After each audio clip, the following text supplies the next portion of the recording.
chamo Letícia e quero começar dizendo que revisitar esse passado não é nada fácil, mas sinto que preciso compartilhar o que vivi. Talvez seja um aviso para quem escutar, ou simplesmente um desabafo. A verdade é que lembrar de cada momento ainda me aperta por dentro, como se eu estivesse revivendo tudo agora. Peço que não me julguem. Eu era só uma adolescente, sem outra opção além de obedecer. Vivia encurralada, sem saída, dividida entre o medo e uma vontade imensa de largar tudo aquilo. Até completar meus 15 anos, morei numa casa grande, mas bem velha, onde só viviam mulheres da minha família. Minha mãe, Carmen, minhas tias, Irene e Beatriz, minhas primas, Rita e Marcela, e claro, minha avó, Dona Efigênia, que cheguei a ver comemorar mais de 100 aniversários. Não esqueço o quanto tudo ali era antigo. Móveis de madeira escura, um quintal de terra batida e um barracão nos fundos que funcionava como uma espécie de consultório. Embora vissem minha avó só como uma senhora magra e baixinha, ela era a figura mais temida da casa. Ninguém se atrevia a ir contra ela, nem mesmo minhas tias, já adultas.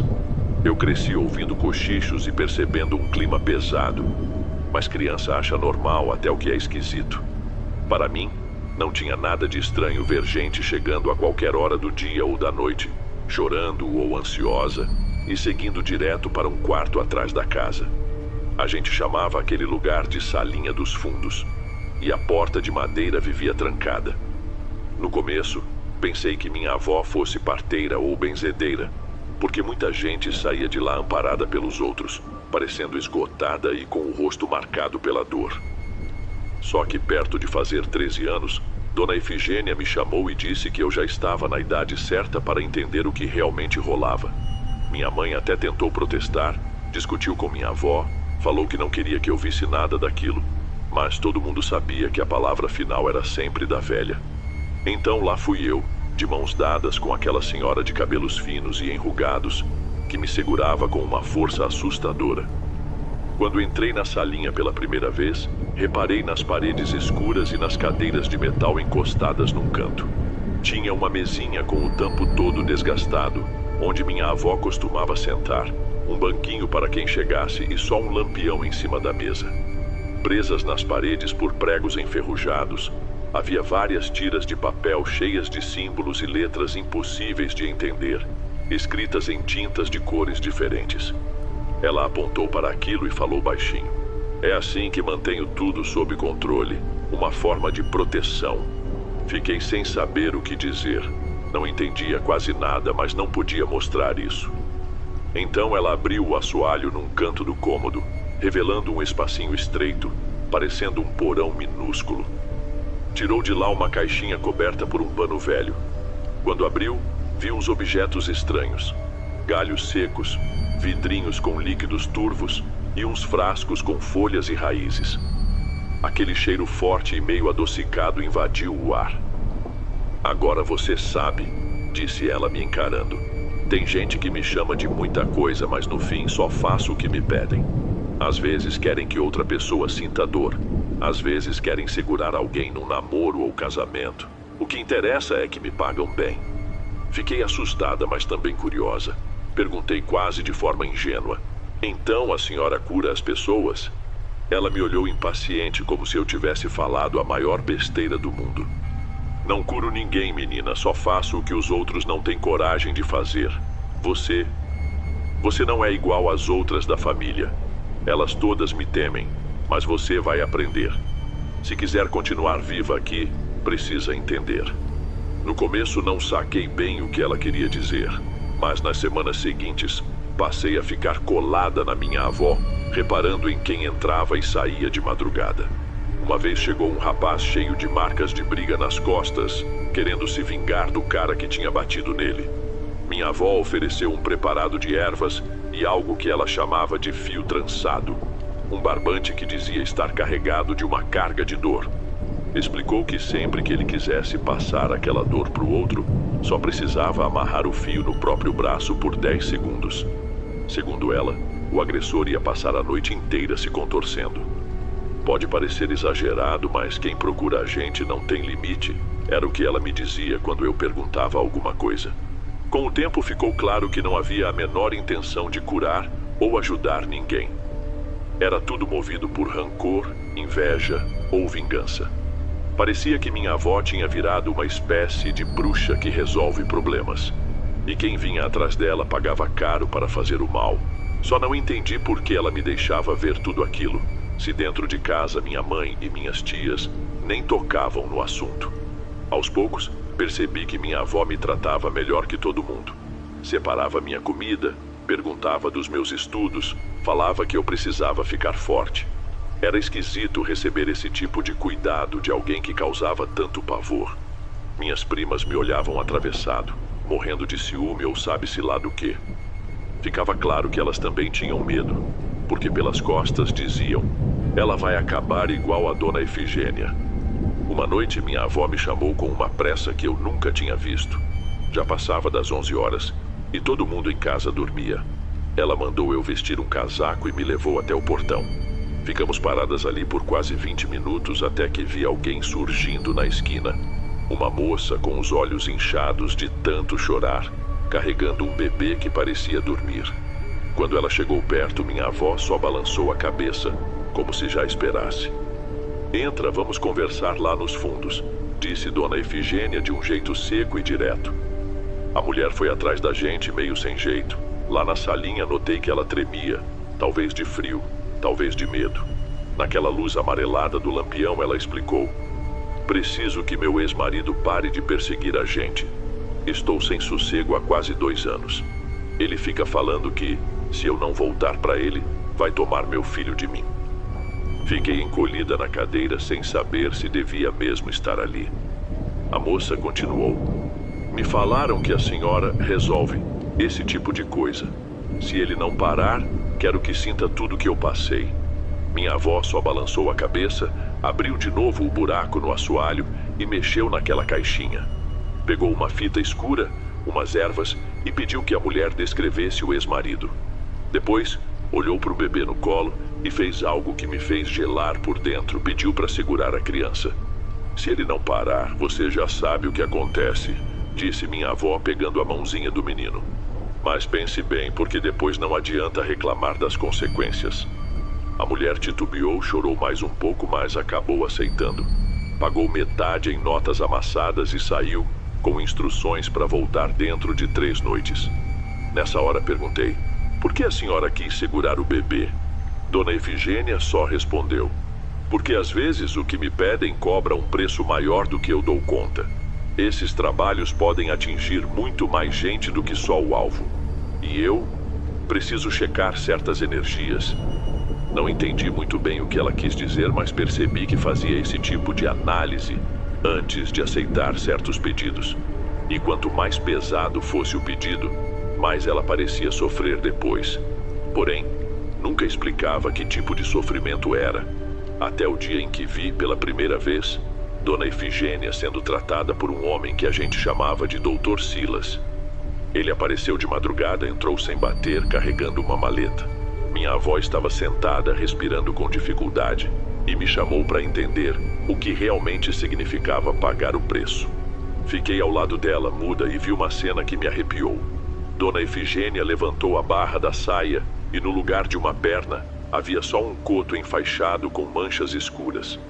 Eu nunca tinha reparado nada de estranho no jeito dela andar, então aquilo me deixou completamente confusa. Está doendo mais que antes? Perguntou o Dr. Silas, enquanto preparava um cataplasma que cheirava a ferrugem. Ela não respondeu, só fechou os dentes e apertou meu braço tão forte que quase me fez chorar. Ele cuidou daquilo com toda a calma, como se fizesse aquilo sempre, e depois disse: já falei, esses trabalhos de amarração e vingança cobram um preço alto. Não sei por que você continua, mas vou ajudá-la mais esta vez. Quando ele terminou, minha avó me soltou e soltou também um suspiro. O rosto dela estava pálido, quase roxo. Tentei perguntar o que estava acontecendo, mas ela mandou eu ir para o quarto. Vá dormir, só não esqueça o que viu. Nos dias seguintes fiquei perturbada. Como ela andava daquele jeito sem parte da perna? Será que tinha alguma prótese? Será que estava tão acostumada à dor que fingia? Nada se encaixava. Tempos depois, Ouvi minhas tias cochichando. Uma delas disse: já é o segundo pedaço do corpo que ela perde desse jeito, e não vai parar por aí. Não entendi se aquilo era metáfora ou se estava acontecendo de verdade. Certa noite, vi Dona Efigênia indo em direção ao quintal e sumindo atrás do barracão. Eu estava tão tensa que, mesmo curiosa, não tive coragem de segui-la. Fiquei parada na porta da cozinha, sentindo um vento bater na minha nuca e aquela impressão incômoda de que eu não estava sozinha. Um mês depois, Dona Efigênia chamou o Dr. Silas de novo. Agora era a mão esquerda o problema. Ela não conseguia mais movê-la direito, e a manga do vestido estava costurada de um jeito esquisito. Notei que o braço terminava antes do cotovelo e aquilo me tirou o ar. Enquanto ele cuidava da ferida, perguntou: que tipo de amarração você andou fazendo para ficar tão fraca? Até quando vai continuar com isso? Ela bufou impaciente. Não é da sua conta o que eu faço ou deixo de fazer, mas vou até o fim. Ele balançou a cabeça preocupado. Só fique sabendo que um dia talvez nem todo o dinheiro do mundo resolva. E eu também não vou poder te ajudar. Estou aqui só para lembrar que qualquer trabalho pode ser desfeito, mas tem seu custo. Assim que ele foi embora, criei coragem para perguntar: por que a senhora paga um preço tão alto? Já vi tanta gente vindo aqui para se vingar, e nada nunca voltou contra a senhora desse jeito. O que está rolando agora? Dona Efigênia me encarou parecendo bem mais velha do que antes. Deu um suspiro, arrumou a cadeira e falou baixinho: a diferença é que esse cliente não quer um trabalho simples.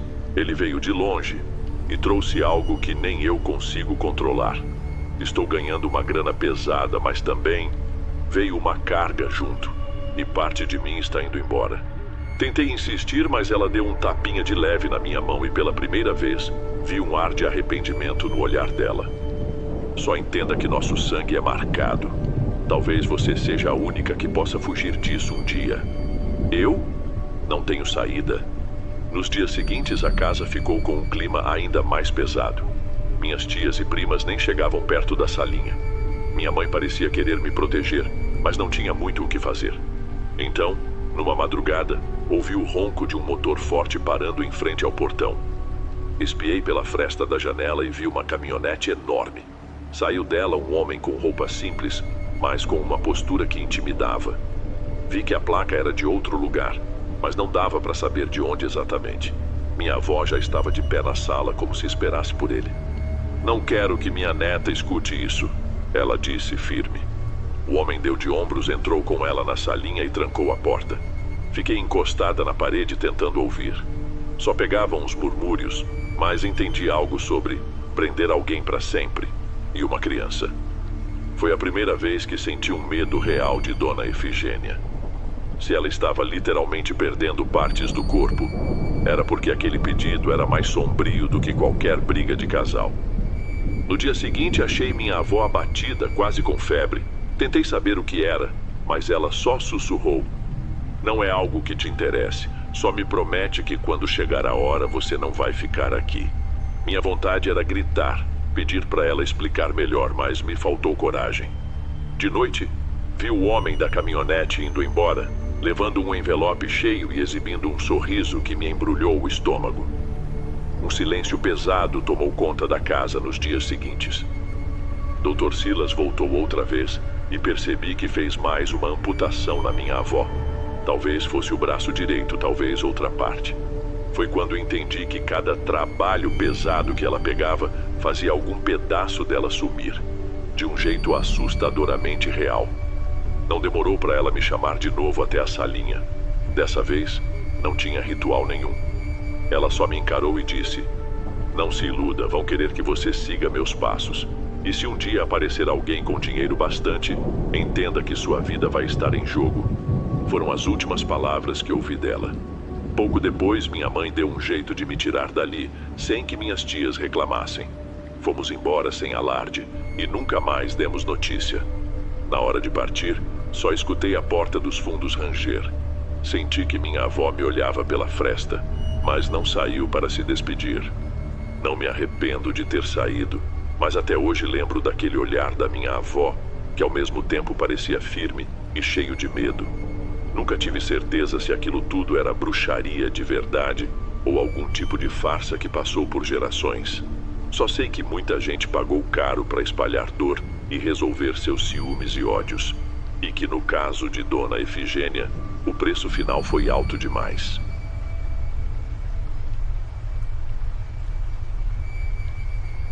Antes de irmos para o próximo relato, verifique se você já está inscrito aqui no canal e se já ativou o sino de notificação para receber as próximas histórias.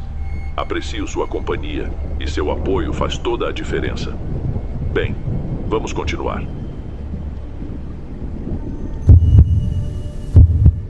Eu me chamo Geraldo Barbosa e sou caminhoneiro há tanto tempo que já nem sei mais contar os anos. Comecei a dirigir ainda bem jovem, acompanhando meu tio nas entregas, mas só depois de muita estrada assumi o volante para valer. Se tem uma coisa que aprendi nesse serviço é que a estrada muda a gente. Cada curva, cada buraco, cada noite mal dormida vai moldando quem vive na boleia. Já enfrentei tempestades brutas, quase fui levado por enchentes e vi acidentes terríveis. Sempre fui cético, achando que tudo tinha explicação. Até que, em certa noite, descobri que tem coisas para que nenhuma experiência prepara a gente. Naquela vez, eu estava seguindo por um caminho alternativo, porque me garantiram que seria mais rápido. Precisava entregar uma carga urgente antes de o sol nascer. Confesso que não sou de arriscar rotas desconhecidas, mas por algum motivo decidi tentar. Eram cerca de 50 quilômetros de serra e mato fechado, sem sinal de cidade. Normalmente, dirigir sozinho por horas não me incomoda, mas naquela noite havia algo diferente no ar. Um clima estranho que eu não sabia explicar. Primeiro notei que o rádio estava mudo. Mesmo ali, em geral, dá para pegar algum chiado ou música distante. Mas não tinha nada, só um chiado estático que incomodava.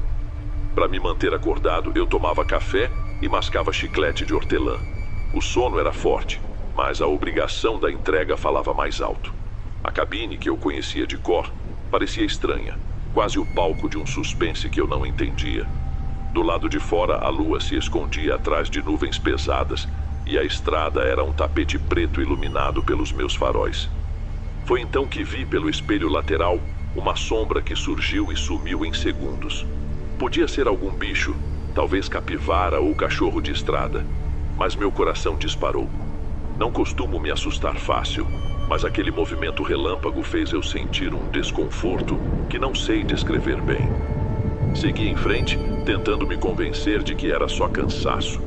Com os olhos ardendo de sono, foquei no asfalto. Em certo momento, percebi que a luz do painel piscou uma vez e voltou ao normal. Não dei muita bola, mas tive um arrepio.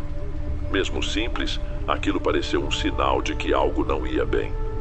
Pouco antes da meia-noite, apareceu na beira da estrada um lugar que parecia um bar ou lanchonete.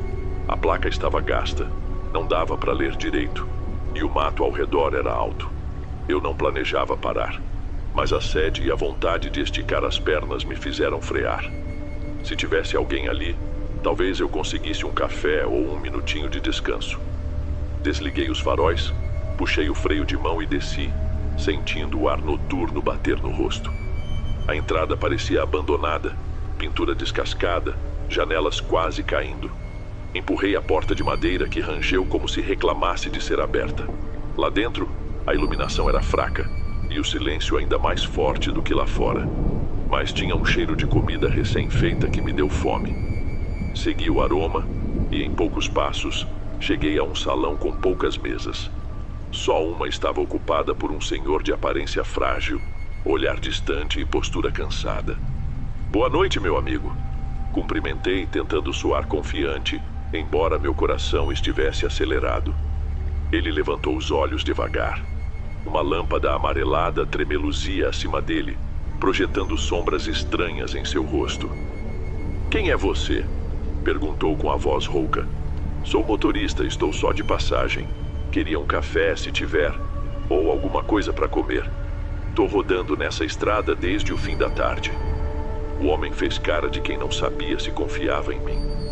Mesmo assim, se levantou e apontou para uma porta no fundo, que devia levar a uma cozinha improvisada. "Fala lá com a minha nora." murmurou. Eu não sirvo mais nada para ninguém. Ele suspirou e voltou a se sentar sem dizer outra palavra. Achei estranho, mas segui em frente. Na porta dos fundos encontrei uma mulher de uns 40 e poucos anos. Rosto sério, ar cansado, fervendo água num fogão antigo. Boa noite. Será que tem café ou um pãozinho com alguma coisa? Pedi, tentando ser gentil. Ela se virou, me analisou por uns segundos e respondeu de um jeito seco. Temos caldo quente e café fresco. Pode sentar e esperar. Agradeci.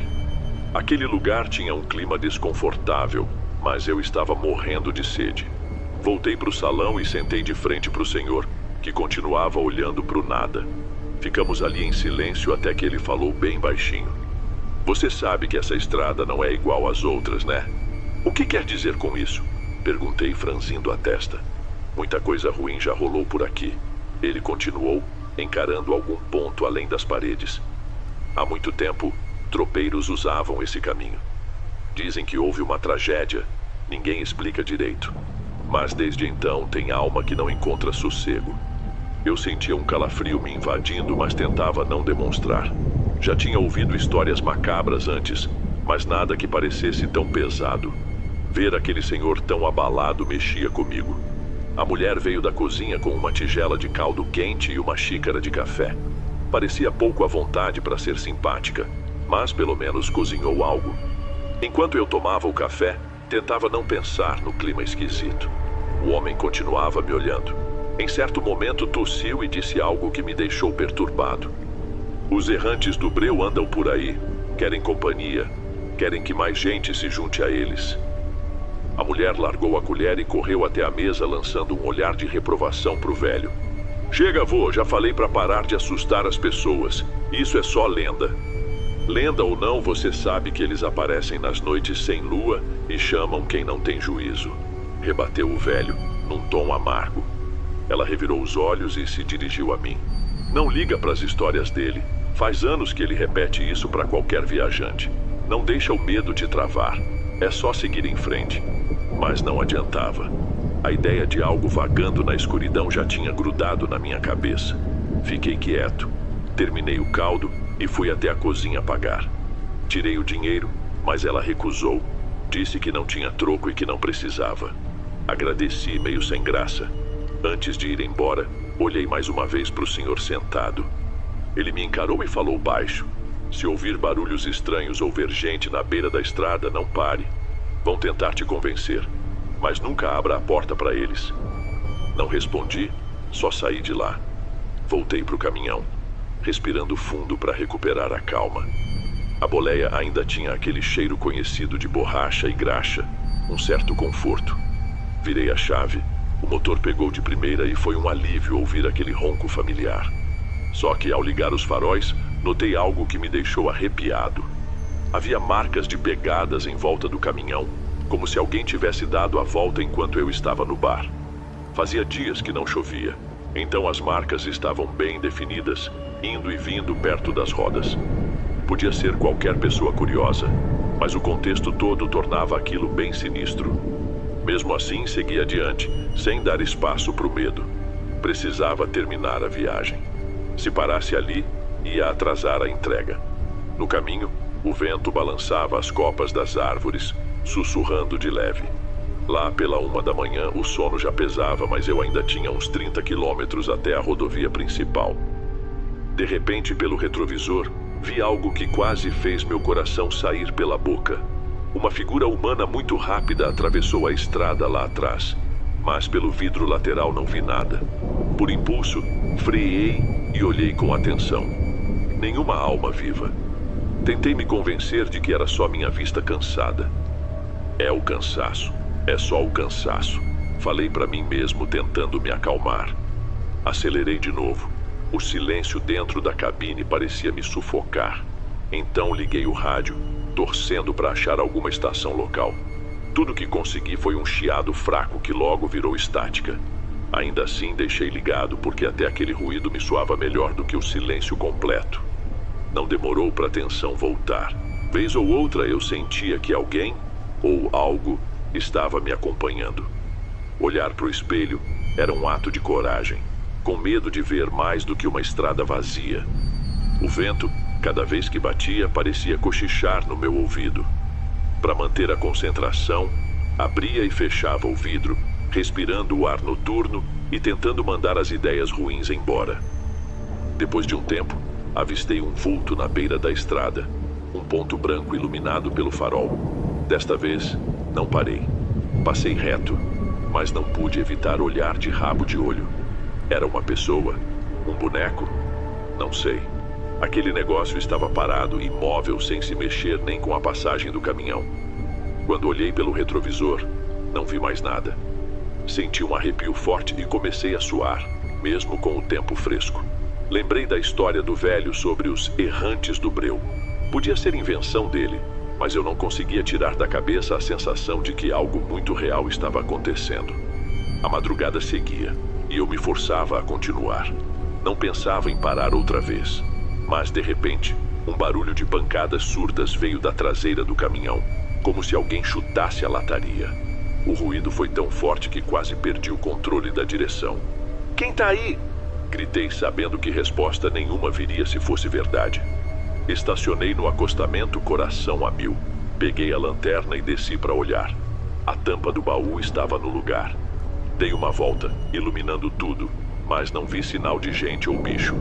De novo, o silêncio tomou conta, só cortado pelo som do vento. Voltei para a cabine, abri a porta e quase caí para trás. Pelo lado de dentro do para-brisa, havia marcas de mão suja, como se alguém tivesse esfregado os dedos ali. Olhei ao redor. Não vi ninguém. Era impossível alguém ter feito aquilo sem eu perceber. Sentei no banco, parado por alguns segundos, tentando não surtar. A voz do velho ecoava na minha cabeça. "Nunca abra a porta para eles."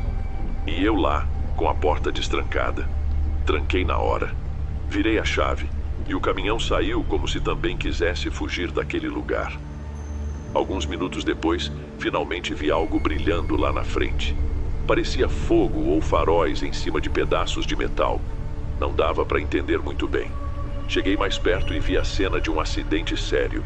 Um caminhão tombado bloqueava a pista com a carroceria destruída e um carro pequeno estava amassado, com as luzes internas acesas. Tinha fumaça e cheiro de borracha queimada no ar. Encostei e desci correndo para ver se achava sobreviventes. Logo encontrei um rapaz encostado na porta do carro, claramente em choque, gemendo de dor. Fiquei aliviado por ver que estava vivo, mas ele se machucou feio. Não vi mais ninguém por perto. Cheguei perto dele para ajudar. "Calma, vou pegar algo no caminhão para tentar estancar esse sangramento", falei, ofegante. Ele tinha um corte no braço e outro na testa. Perguntei o que tinha acontecido. Meio grogue, ele respondeu: Eu juro que vi gente na pista, gente que não devia estar lá. Pareciam mortos. Tentei desviar. Bati no outro caminhão. Aquilo soou como a confirmação de tudo que eu temia. Será que ele viu as mesmas coisas que eu? Senti ao mesmo tempo horror e pena. Corri pegar o kit de primeiros socorros e fiz o que pude para ajudá-lo até chegar socorro. Ali, naquela região isolada, a ambulância podia demorar horas, mas era melhor que largar o rapaz. Enquanto prestava socorro, tive a nítida impressão de que alguém nos observava. Olhei em volta. Só havia escuridão. Nenhum farol, nenhum sinal de outro veículo. A lembrança das pegadas, das batidas na carroceria, das marcas de mão no para-brisa, tudo se misturava na minha cabeça, me dando uma angústia enorme. Depois de um tempo, outro caminhoneiro apareceu, vindo naquela estrada, e parou ao ver o acidente. Ele ajudou a sinalizar o local com lanternas e fitas refletivas, para evitar novas batidas. Fiquei ali até ter certeza de que o rapaz acidentado teria ajuda.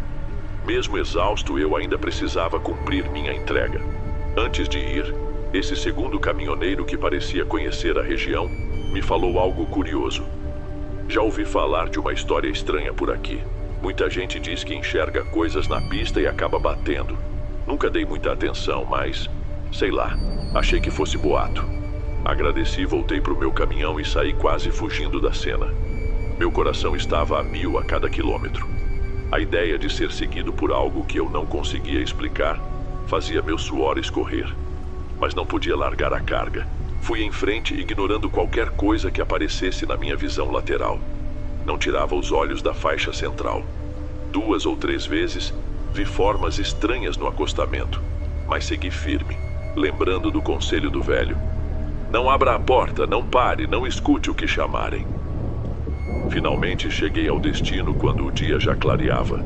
Era um galpão de portão cinzento, numa área industrial bem vazia, sem sinal de cidade grande por perto. Encostei o caminhão, ainda tremendo, e 2 funcionários apareceram para descarregar. Um deles percebeu meu estado e perguntou se eu estava bem. Passei um aperto no caminho. Essa rota não é nada sossegada, admiti sem entrar em detalhes. Ele me olhou com curiosidade. Já ouvi falar que nessa estrada acontecem coisas bem esquisitas, mas nunca pesquisei a fundo. Quase ninguém se arrisca a passar por lá nesse horário. Assenti sem vontade de esticar o assunto. Quando acabaram de descarregar, fui para a cabine, me sentei e fechei os olhos por uns instantes. Só queria dormir e tentar esquecer as últimas horas. Mas minha cabeça não parava de repetir as cenas. A sombra no espelho, o bar abandonado, as histórias do senhor, os barulhos, as pegadas em volta do caminhão. E principalmente, a aparição que fez aquele rapaz desviar e quase morrer. Ainda penso se tudo não foi fruto do cansaço, mas as marcas de mão no meu para-brisa eram bem reais. Nunca mais usei aquele caminho. De vez em quando ainda ouço relatos de acidentes parecidos. Gente que diz ter visto gente na pista onde não devia ter ninguém. Não sei se os errantes do breu que o velho mencionou são só lenda ou algum fenômeno que a gente não entende. Só sei que naquela noite minha noção de realidade mudou. Tem estrada que não devia ser encarada de madrugada. E tem história que parece impossível até a gente viver na pele. Aprendi que na solidão da boleia, nem sempre dá para ter certeza do que é real e do que é fruto do nosso medo.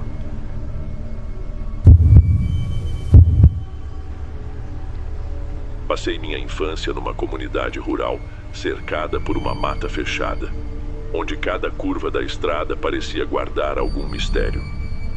Apesar de ninguém falar claramente, dava para sentir que havia algo diferente naquele mato e nas trilhas antigas, como se existissem presenças que ficavam à espreita. Minha mãe, Dona Esmeralda, era conhecida por ter um dom especial. As vizinhas procuravam ela para todo tipo de conselho, desde problemas de saúde até questões de amor e azar. Ela sempre dizia que o mundo espiritual estava mais perto do que a gente imaginava, mas que quase todo mundo preferia fingir o contrário. Eu curtia passar as tardes ao lado dela, aprendendo a reconhecer ervas e raízes que ajudavam a curar cortes ou aliviar dor de barriga. Também descobri, bem novinha, que havia orações específicas para cada tipo de mal, e essas palavras tinham força para proteger ou afastar energias pesadas. Dona Esmeralda vivia repetindo que não bastava decorar as frases certas, tinha que sentir o que se falava. Quando eu tinha mais ou menos 10 anos, presenciei um caso que me marcou demais. Um menino de uma casa próxima apareceu com febre alta, suando e delirando, enquanto a mãe dele chorava, implorando ajuda. Já era tarde da noite, e o silêncio deixava tudo ainda mais urgente.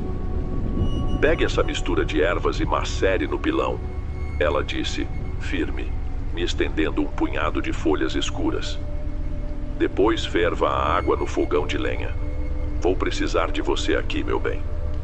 O ritual foi simples, mas nunca esqueci a hora em que coloquei a mão na testa do menino e senti um calor que não vinha só da febre, mas de algum lugar que eu não conseguia entender. Rezei as orações que minha mãe me ensinara, ouvi a voz suave dela ao meu lado me guiando. Reze com o coração, não só com a boca. De madrugada, o menino, que antes estava muito mal, começou a respirar melhor. Quando o sol nasceu, a febre tinha cedido, e ele até pediu comida. Lembro de como ficamos assustados e ao mesmo tempo aliviados, quando ele botou para fora algo que parecia uma bola de pelos, e melhorou quase na mesma hora. Depois disso, o povo passou a dizer que eu tinha herdado o talento de Dona Esmeralda. No início, aquilo me enchia de um orgulho de criança. Eu gostava de ser reconhecida, mas conforme cresci, notei que reconhecimento e inveja andam lado a lado. Quando completei meus 20 anos, alguns moradores começaram a me olhar torto, cochichando pelas costas. Alegavam que havia algo errado na minha capacidade de curar tão rápido. Uma vez, um homem chamado Antônio me abordou na rua para perguntar se eu fazia amarração amorosa. Eu respondi que não mexia com essas coisas, mas ele insistiu. Achei tudo tão ofensivo que mandei ele embora. Daquele dia em diante, ele espalhou boatos de que eu tinha pacto com forças sombrias e que só uma bruxa recusaria um serviço de amor bem pago. Não demorou para a fofoca se espalhar. Alguns vizinhos pararam de me cumprimentar, outros desviavam de mim. A situação piorou numa tarde, quando a capela local encheu para uma celebração. Muita gente me lançou olhares acusatórios, como se esperassem que eu fizesse algo ruim. E foi saindo da capela que rolou um confronto péssimo entre mim e Antônio. Ele gritou dizendo que eu seduzia maridos e jovens desatentos com a tal bruxaria. Fiquei tomada por uma raiva que eu nunca tinha sentido. Até então, eu não desejava o mal de ninguém. Mas, diante daquela humilhação pública, brotou em mim um ódio que eu mal podia controlar. Minha mãe tentou me acalmar.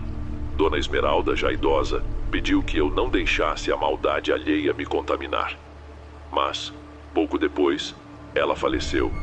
Foi como perder o chão. Sem o apoio dela, as vozes cheias de veneno da comunidade ficaram ainda mais fortes. Sozinha e de luto, vi meus pensamentos ficarem confusos. Comecei a ter raiva não só de Antônio, mas de todos que riam ou cochichavam quando eu passava. Nessa fase ruim, ouvi falar de um homem que morava numa área afastada, conhecido por praticar ritos antigos para retribuir contra inimigos. Dominada pela sede de vingança e pela dor, fui atrás dele. Ele não tinha nenhum escrúpulo. Me ensinou a fazer oferendas na mata, a acender velas pretas e repetir palavras estranhas, como se fossem de outro idioma. Disse para escrever o nome de Antônio num pedaço de pano sujo e enterrar num ponto específico debaixo de um tronco retorcido. Se você se sente injustiçada, faça sem hesitar, ele disse. Senti medo, mas o rancor falava mais alto. Obedeci passo a passo. Passei uma semana sonhando com uma escuridão total e ouvindo vozes que me chamavam. Acordava assustada, percebendo um vento gelado entrando pelos cantos de madeira da minha casa. Não contei para ninguém, mas sabia que eu tinha ido longe demais. Não demorou para as plantações de Antônio começarem a murchar. O gado dele adoeceu e ele mesmo emagreceu rápido. O povo achou que fosse castigo divino, mas alguns suspeitaram que eu estivesse por trás do infortúnio. Quando Antônio morreu, todo mundo se apavorou. As fofoqueiras diziam que a morte dele não era coisa natural. Até fizeram procissões pela estrada para afastar influências ruins. Eu me isolei, sem saber lidar com a culpa e, ao mesmo tempo, sentindo uma estranha sensação de poder. Eu negava, mas lá no fundo, eu sabia que aquilo tinha ligação com o ritual que fiz. Assim me afastei de vez dos ensinamentos de Dona Esmeralda. Era como se, ao entrar nesse caminho, eu estivesse traindo tudo que ela me passou sobre cura e bondade. Vivi mais alguns anos, envelhecendo sozinha. Meu rosto ficou com traços mais duros, meu olhar sempre cansado. O povo dizia que eu passava o dia enfiada em livros velhos, decorando rezas e maldições que ninguém mais tinha coragem de mencionar. Não era mentira. Achei um alívio temporário nesse mundo de sombras, mesmo dormindo mal e me sentindo cada vez mais isolada. Num fim de tarde, lá pelos meus 30 e poucos anos, alguém bateu na porta da minha casa. Eu morava quase na beira de um brejo, num terreno onde as árvores cresciam de jeito esquisito, então raramente aparecia visita. Ao olhar pela fresta, vi uma moça jovem com roupa simples e olhar assustado. Abri a porta e ela se ajoelhou no chão de terra, implorando ajuda. Chamava-se Júlia. Entre soluços, contou que a filha, Karine, andava agindo de modo estranho. Falava coisas sem nexo, arrancava o próprio cabelo e passava as noites gritando, como se visse algo que ninguém mais enxergava. Por favor, disse Júlia, a voz trêmula. Ninguém quis me ajudar, e sei que você entende dessas coisas. Eu faço qualquer sacrifício pela minha filha. De cara recusei. Eu já não tinha disposição para mexer com situações tão pesadas. Mas algo no jeito que Júlia falava de Karine me fez lembrar de quando eu e minha mãe cuidávamos de gente desesperada. Mesmo depois de tudo que fiz de errado, senti que precisava ao menos ouvir aquela história. Júlia continuou implorando e eu fiquei sem fala. De tanta insistência, acabei cedendo e concordei em ir à casa dela. A casa não ficava tão longe do povoado onde cresci. A gente andou por um caminho demorado, cercado de mato fechado. A opressão da mata foi abrindo espaço para uma área mais descampada, onde se viam algumas casas simples ao longe. Quando chegamos, reparei na atmosfera pesada. Parecia que as paredes tinham testemunhado sofrimento de todo tipo. O telhado era cheio de goteiras, as janelas estavam quebradas fazia tempo, e a porta pendia de uma dobradiça enferrujada. Ela tá lá dentro, cochichou Júlia, apontando um cômodo nos fundos. Não come, não dorme. Já levei na benzedeira, no posto de saúde. Ninguém sabe o que fazer. Respirei fundo antes de entrar. Minhas mãos suavam, o coração estava disparado. Aquela ansiedade me lembrou da primeira vez que ajudei minha mãe a cuidar de alguém doente. Mas agora era tudo diferente. Ao pisar no quartinho, vi Karine amarrada a uma estrutura de madeira. O rosto estava inchado e os olhos quase fechados lacrimejavam sem parar. Nada de levitação ou voz estranha, mas a expressão era de uma dor profunda. Ela se mexia de um jeito agoniado, arranhava o próprio braço e balbuciava coisas sem sentido, como se tivesse apavorada com algo invisível. Cheguei perto, lembrando de antigas rezas que minha mãe usava para acalmar quem estava em crise. Toquei a testa da menina, que queimava de febre. Tentei falar com ela, mas só ouvi um sussurro misturado a gemidos. De repente, Karine parou e me encarou com os olhos arregalados. Você foi quem soltou aquilo no mundo, disse ela, respirando com dificuldade. Do que está falando? Perguntei, tentando não me afastar. O nome enterrado no tronco, lembra? Ouvir tronco me fez gelar por dentro. Foi como levar um soco no estômago. Aquela história do pano com o nome de Antônio voltou à minha cabeça. Eu realmente tinha feito algo que eu não entendia direito. Quem sabe tinha liberado algum tipo de energia ou entidade. Não dava para saber se Karine estava só delirando ou se tinha algo real por trás. Mas, naquele instante, o mais urgente era a saúde dela. Os dias seguintes foram tensos. Dormi num cantinho improvisado da casa para ficar de olho na menina. Júlia ficou firme ao meu lado, mesmo estando exausta. De madrugada, Karine às vezes acordava gritando nomes que ninguém conhecia. Outras vezes, ficava em silêncio, olhando para o nada com pavor. A temperatura no quarto oscilava sem explicação. Ora um calor insuportável, ora um frio que me fazia tremer. Quando isso acontecia, eu recitava as preces que Dona Esmeralda tinha me ensinado, buscando um pouco de alívio para aquela alma tão atormentada. Uma noite, Karine despertou de supetão, dizendo que o pai e o irmão faziam maldades com ela, mas ninguém acreditava. Júlia, pálida, começou a chorar na hora. Foi ali que percebi a gravidade do que acontecia. Entendi que o verdadeiro inferno de Karine podia não ser só uma posse espiritual. Havia algo humano e horrível acontecendo, algo que ela não conseguia contar em situação normal. Não sabia se aquilo era memória real ou alucinação de uma mente quebrada. De todo jeito, abracei Júlia, que desabou em lágrimas. Eu não sabia, não fazia ideia. Ela repetia, soluçando. Calma, falei, tentando acalmá-la. Vamos descobrir a verdade. No dia seguinte, começaram rumores de que um grupo de vizinhos suspeitava de um crime sério envolvendo o pai e o irmão de Karine. As pessoas se enfureceram e resolveram agir por conta própria. Disseram que os dois homens tentaram fugir, mas foram cercados e sofreram um linchamento. Não testemunhei essa cena, mas no fim do dia, todo mundo comentava sobre os corpos achados numa estrada de terra. Foi uma violência tão descontrolada que nem as autoridades conseguiram conter. Fiquei abalada e assustada. De um lado, se fosse tudo verdade, aqueles homens tinham feito coisas terríveis que explicavam a revolta do povo. De outro, a fúria coletiva me lembrou como me julgaram e me isolaram sem provas. Esse desejo de vingança só trazia mais dor.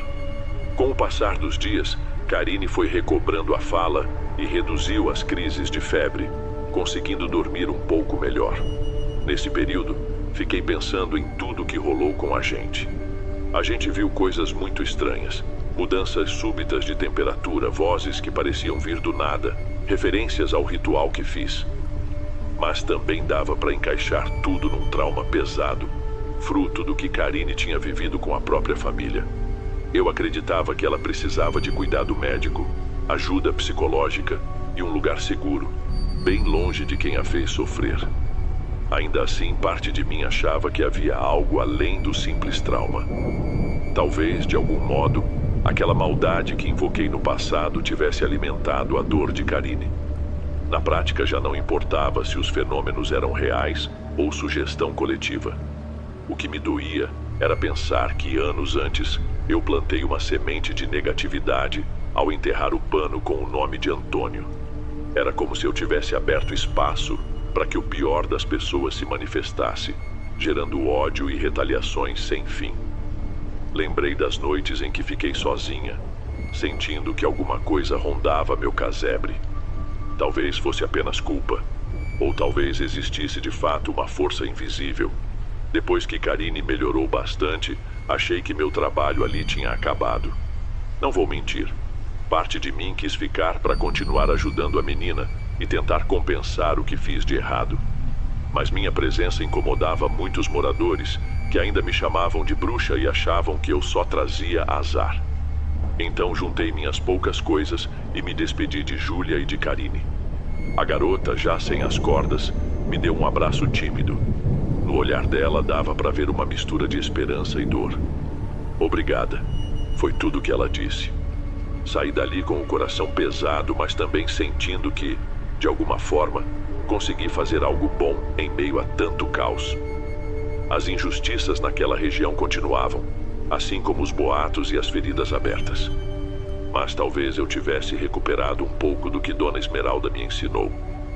Agora, quando o vento sopra nas árvores retorcidas perto da minha casa, não nego que ainda sinto um incômodo que me lembra do tronco que enterrei anos atrás. Pode ser alguma presença que não se foi, ou só a minha consciência pesando. Não sei ao certo. O que sei é que continuo vivendo sozinha, tentando lidar com os erros que cometi e, quem sabe um dia, encontrar uma paz verdadeira.